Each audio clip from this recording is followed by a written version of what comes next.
Seja bem-vindo, aluno. Seja bem-vinda, aluna, à aula de hoje.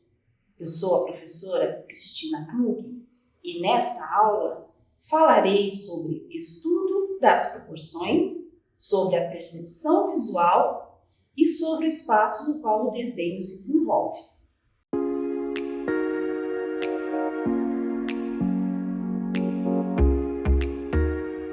Seja bem-vindo, aluno.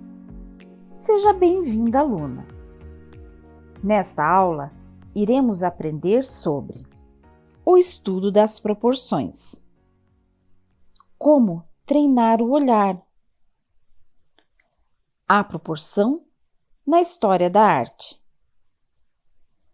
proposição de exercícios e o estudo da proporção humana.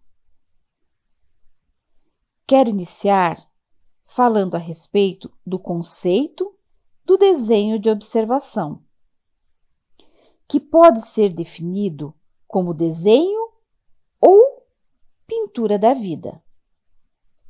A imagem não é realizada a partir de uma fotografia ou da imaginação, mas a partir da observação da vida real.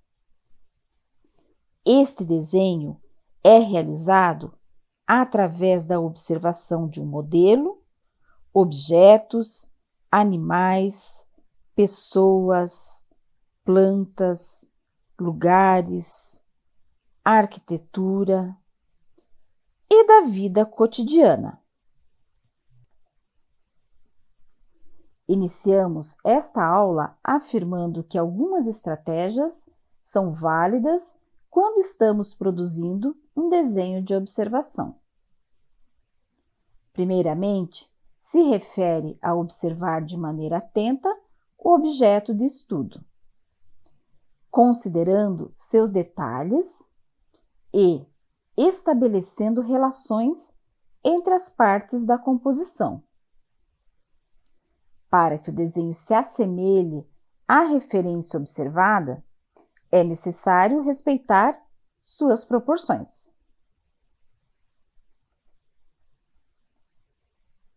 Sendo assim, proporção é a diferença entre a medida de um espaço e outro, que nesse caso serve de orientação para o que vamos desenhar. Se tomamos consciência de sua importância e a aplicamos de forma correta, será uma ação que confirmará com sucesso a disposição estética de um desenho.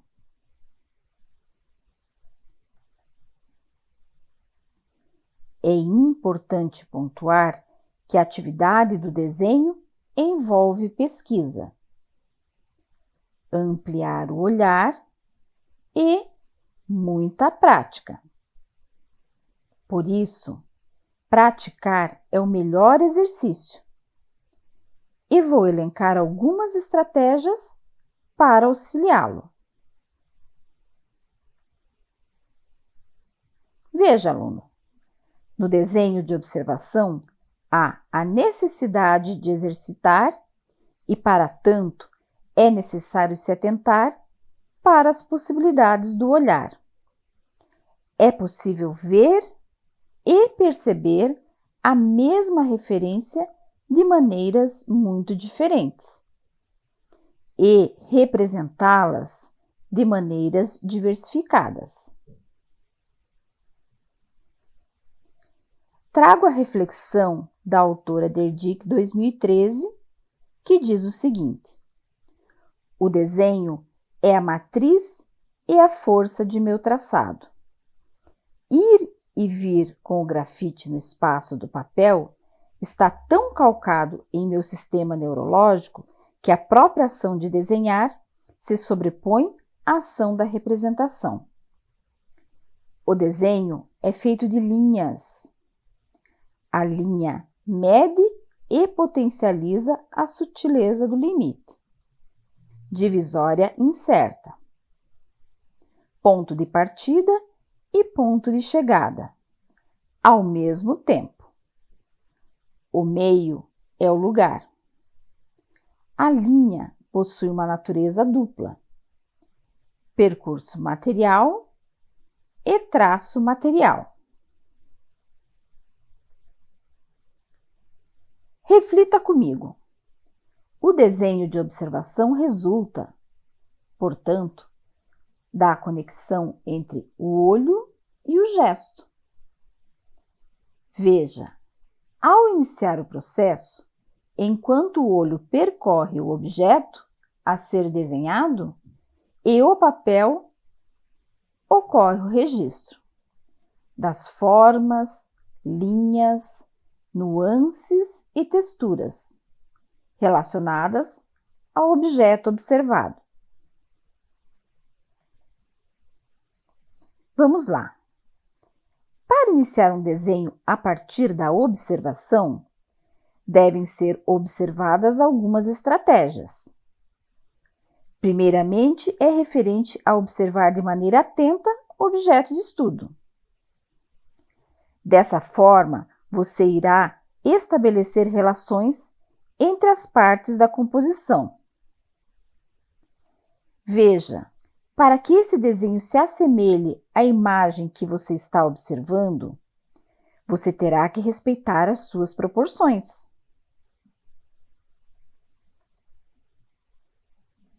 Uma estratégia utilizada é a utilização de um lápis como referência.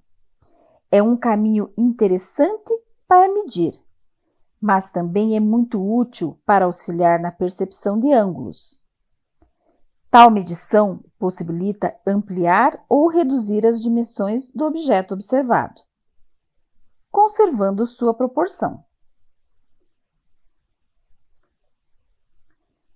Para fazer a medição com o lápis, faça o seguinte: feche um olho e olhe para uma parte do objeto e coloque o lápis à sua frente, entre seu olho e a parte observada, sobrepondo um ao outro. Ao olhar o lápis sobre a parte, o objeto a ser desenhado, encoste a ponta dele numa extremidade vertical e coloque seu dedo polegar no ponto do lápis que bate com a outra extremidade vertical. Você encontrou a medida da altura, que foi marcada no lápis. Faça uma linha vertical com essa medida no papel e repita a operação para obter a linha horizontal. A distância entre o lápis e seu olho deve ser a mesma.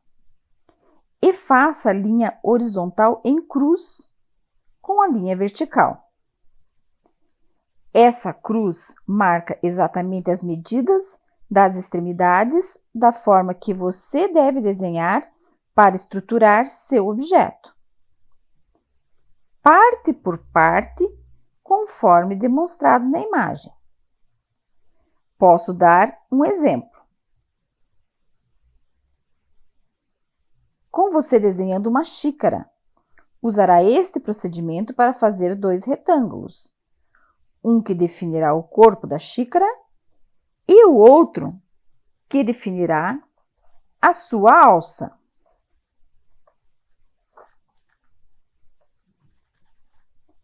Vamos tentar um exercício? Veja a imagem a seguir.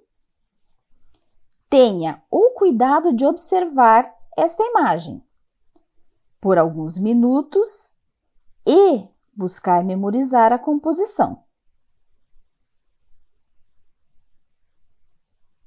Já conseguiu memorizar? Agora, veja e escolha qual imagem se assemelha à anterior.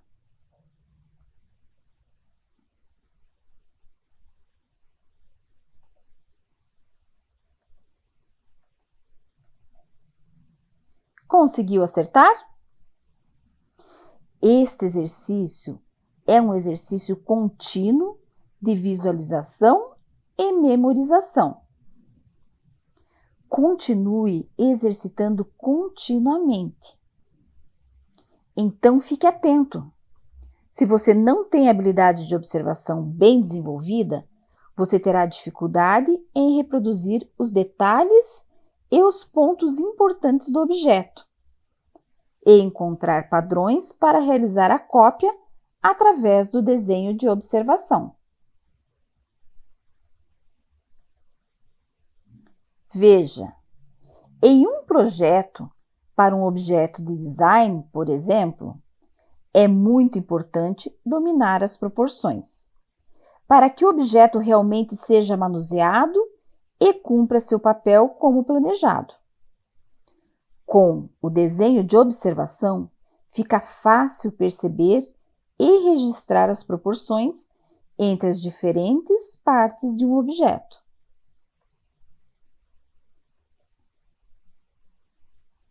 Você deve possuir a compreensão de que, para desenhar bem, é necessário treinar suas habilidades. Assim, você poderá evoluir constantemente. O desenho de observação permite que você escolha objetos de referência com um nível de complexidade maior e assim que você consiga avançar na técnica do desenho.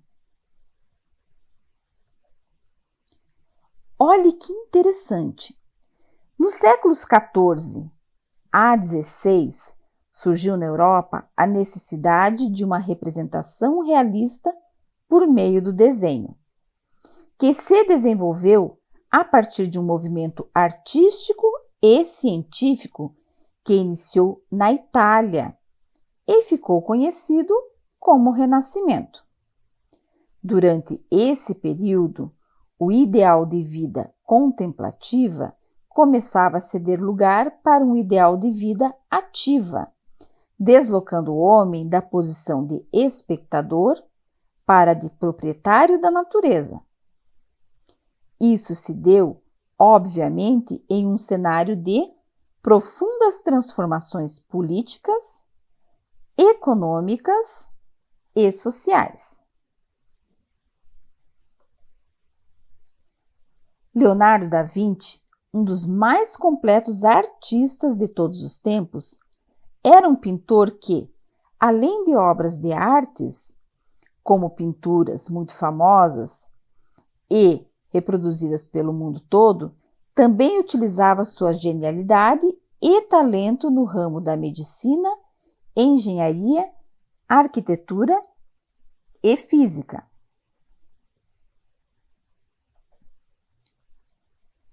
Seus desenhos contribuíram para estudos no ramo da física. Havia anotações que mostravam desenhos de espelhos côncavos, por exemplo, que concentrariam raios de luz a partir de diversos ângulos. Desenhos que auxiliaram a compreender a respeito do funcionamento da ótica. Teoremas iniciais referentes à inércia, à força e à ação-reação foram encontrados entre os rascunhos do artista.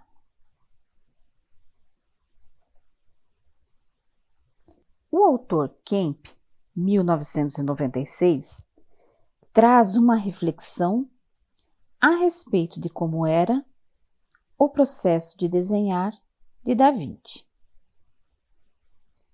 Leonardo foi um dos mais inovadores e férteis desenhistas de todos os tempos. Em suas mãos, a prática do desenho tornou-se uma extensão de seu pensamento criativo.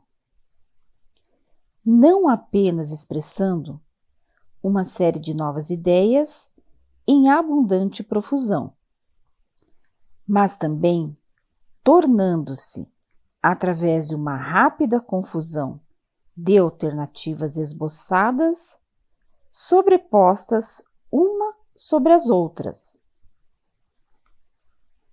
um modo de permitir que as configurações ao acaso ajudassem o processo inventivo.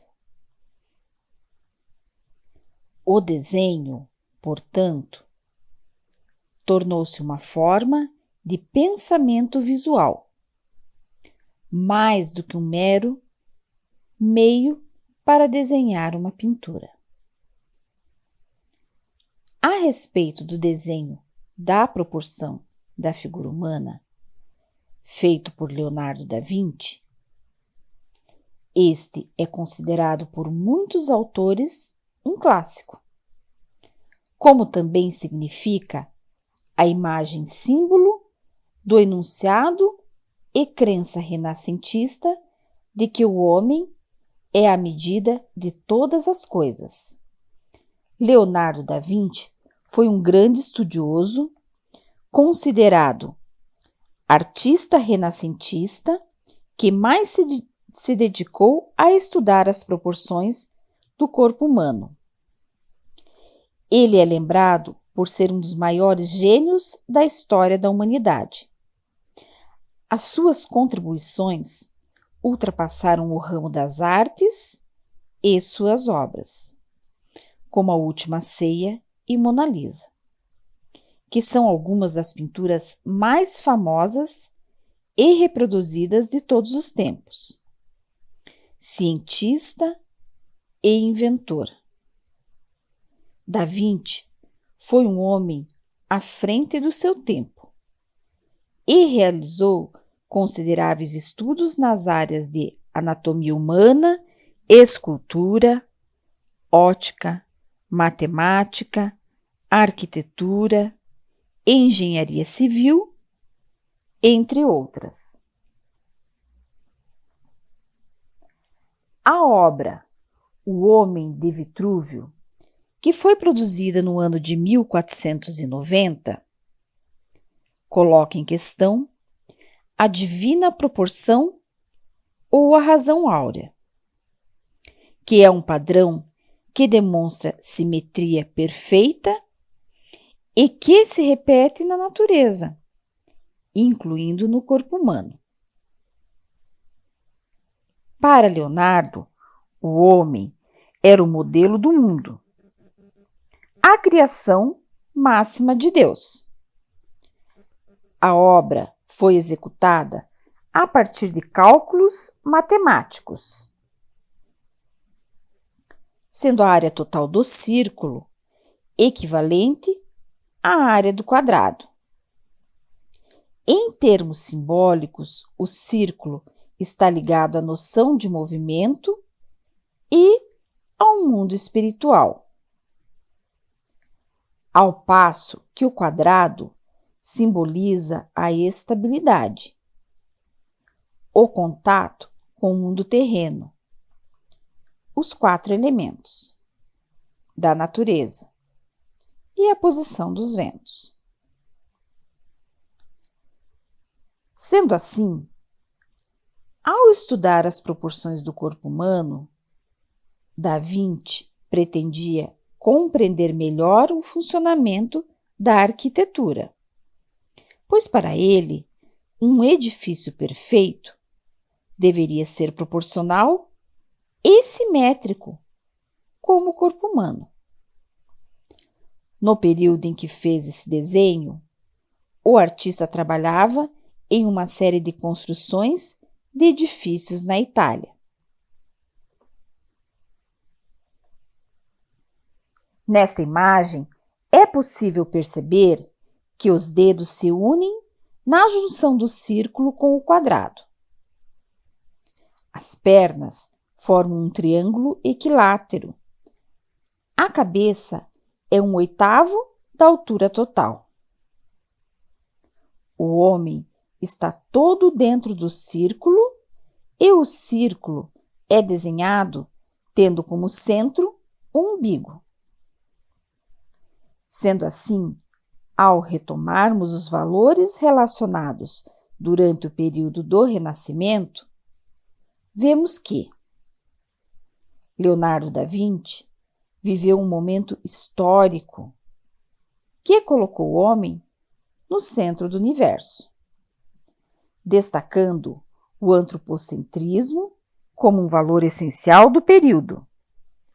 Nesse sentido, o personagem escolhido por Da Vinci foi o homem, tornado protagonista da Ilustração e figura essencial que servia como medida padrão. O círculo e o quadrado, presentes na ilustração desta obra, também não foram escolhas casuais. Ambas as configurações eram consideradas na Renascença como as formas mais perfeitas da natureza.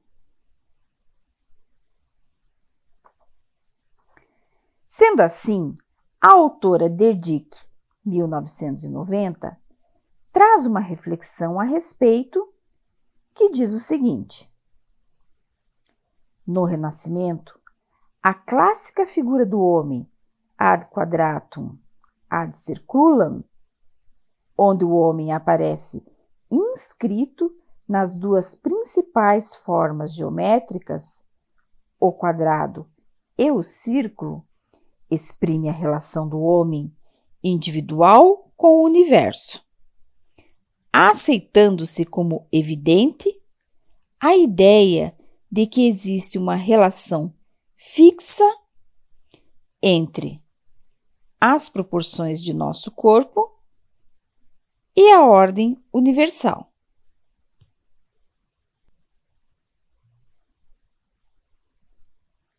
Sendo assim, o homem adquiriu conhecimento e ampliou suas considerações sobre forma, proporção, volume, o movimento, percebendo o corpo no espaço.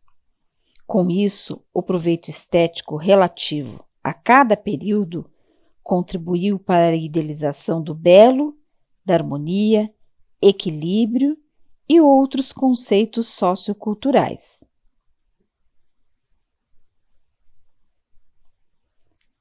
A proporção se modificou ao longo dos tempos. Como a própria arte se modifica e atende aos anseios e reflexões humanas de determinadas culturas.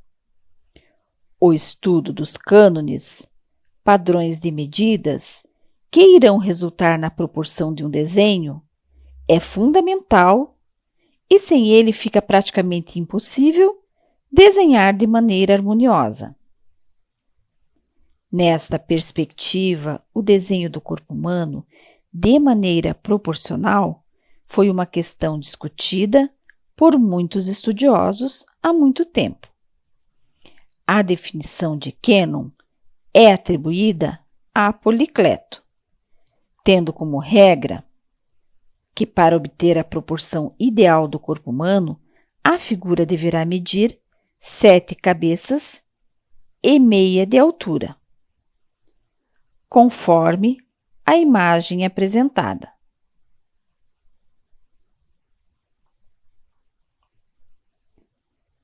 Policleto foi um escultor grego da escola de Argos, conhecido por suas magistrais esculturas de bronze de jovens atletas. É um dos esteticistas mais significativos da história da arte.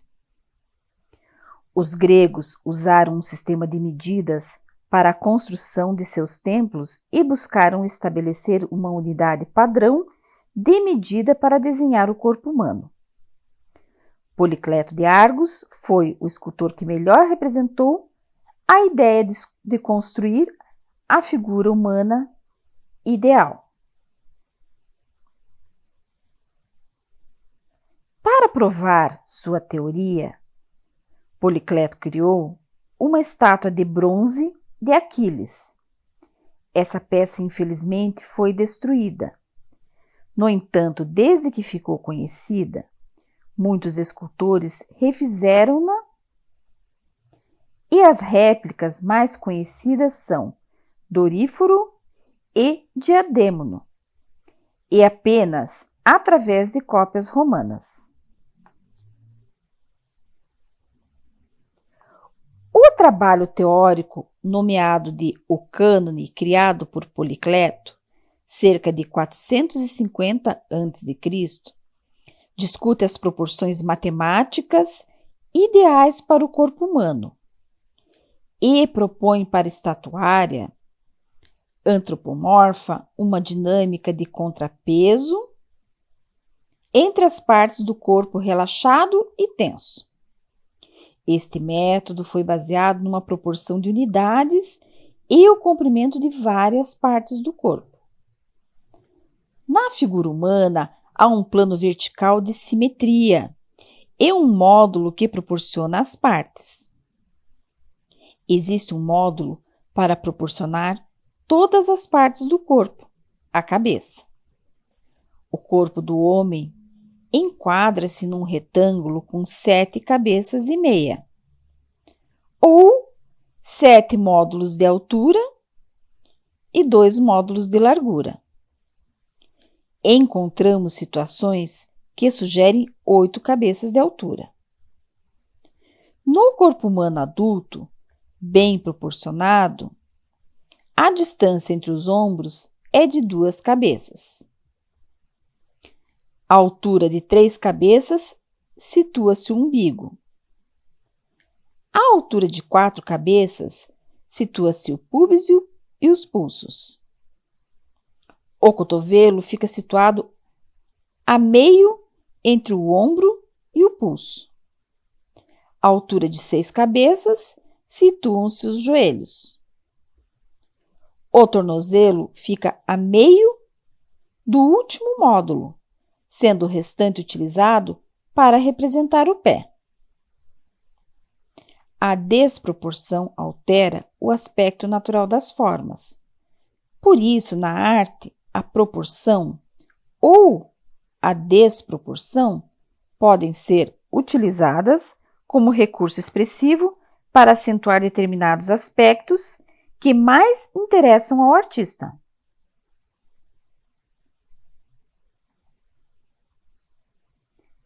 Para Da Vinci, com os braços abertos, a distância entre as pontas dos dedos indicadores é igual à altura dos pés à parte superior da cabeça, conforme a imagem apresentada, 7 cabeças e meia.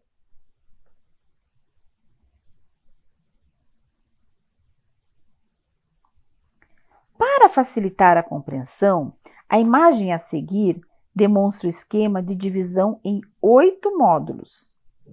A divisão ficará da seguinte forma.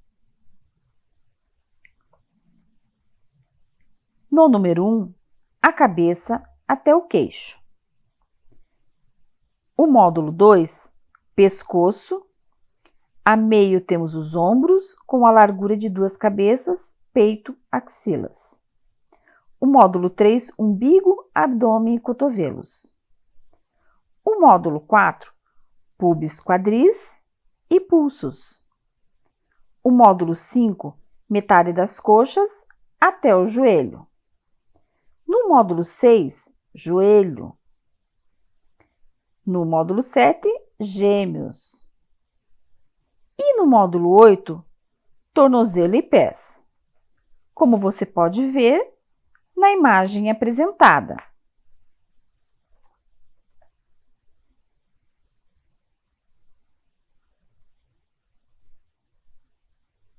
Nesta imagem, a proporção do corpo ao longo da idade do ser humano.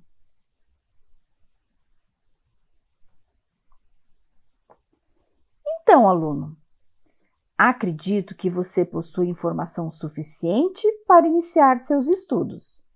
Sendo assim, vamos começar a desenhar de forma eficiente, pois desenhar é um processo complexo e algumas estratégias podem auxiliá-lo nesse processo.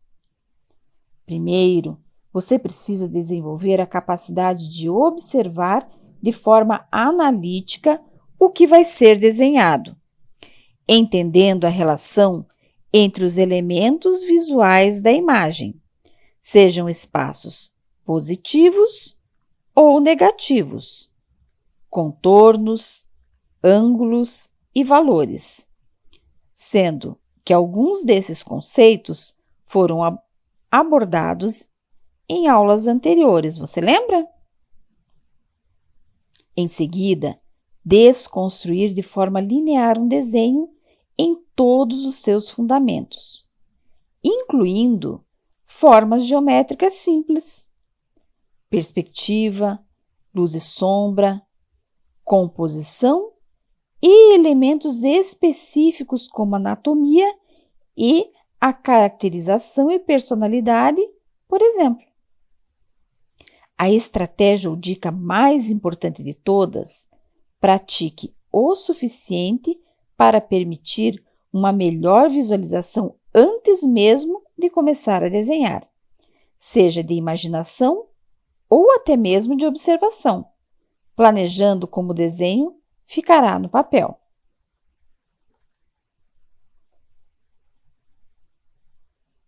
Vamos lá?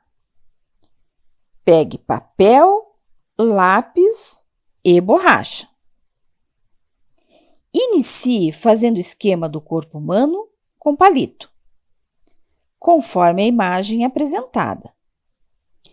Essa é a elaboração do esqueleto, que é a estrutura inicial do seu desenho e consiste basicamente de tracinhos.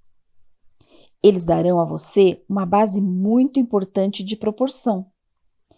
E esse é o primeiro esboço. Você pode chamar de boneco de palitos.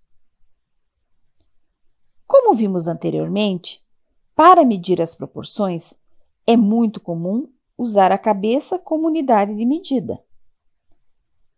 O total comprimento do corpo são 7 cabeças e meio. E desta forma, você deverá dividir seu modelo em 7 segmentos e meio, que servirá de guia para o tamanho das partes do corpo.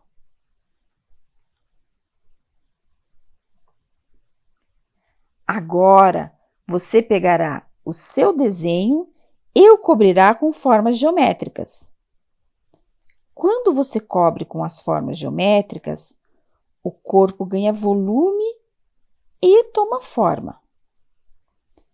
Foi usado apenas formas geométricas simples, como círculos, cilindros e alguns triângulos simples. Mas veja, como o resultado já se aproximou de um corpo humano, conforme você consegue visualizar na imagem apresentada.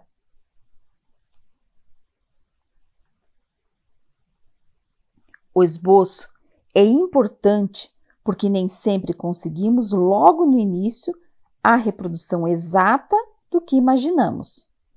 Às vezes temos que aprimorar o esboço 1, 2, 3 ou até mais vezes. Veja a imagem apresentada. O resultado final compensará todo esforço e logo esse processo será automático. Olhe o exemplo do esboço apresentado.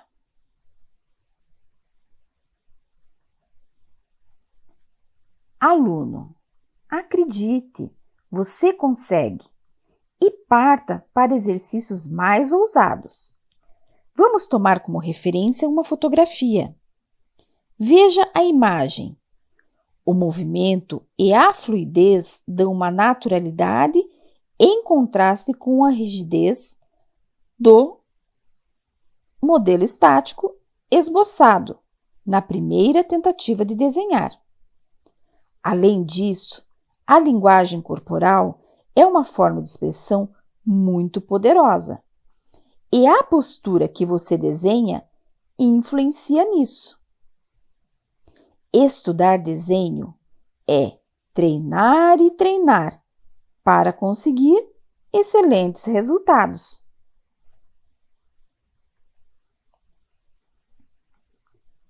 Você percebeu? Esta aula teve o objetivo de auxiliá-lo, apresentando algumas estratégias válidas para quando estamos produzindo um desenho de observação. A primeira dica se refere a observar de maneira atenta o objeto de estudo. E aí, considerando seus detalhes e estabelecendo relações entre as partes. Viu como é fácil? Para que o desenho se assemelhe à referência observada, é necessário respeitar as proporções. Olha só, para se dominar a técnica do desenho, é preciso estudar e exercitar para dominar proporções e anatomia. A aprendizagem é algo que você pode fazer sem qualquer talento. Basta você ler, pesquisar em livros, internet, cursos e a prática do desenho, que significa exercitar. Bom, por fim, os exercícios propostos ajudarão na compreensão e fixação do conteúdo. Lembrando que é importante salientar que a prática do desenho envolve pesquisa, ampliar o olhar e muitos exercícios. Por isso, ainda assim, praticar é o melhor exercício.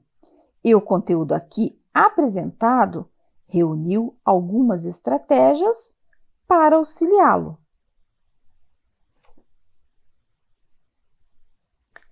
Caro aluna, caro aluno, chegamos ao fim desta aula, em que percorremos um longo percurso, durante o qual foi apresentado o estudo das proporções, como treinar o olhar,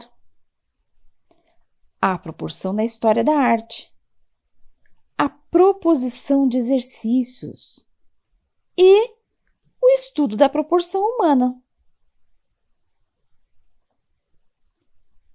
Espero que tenha aproveitado essa aula ao máximo, bem como seus conteúdos.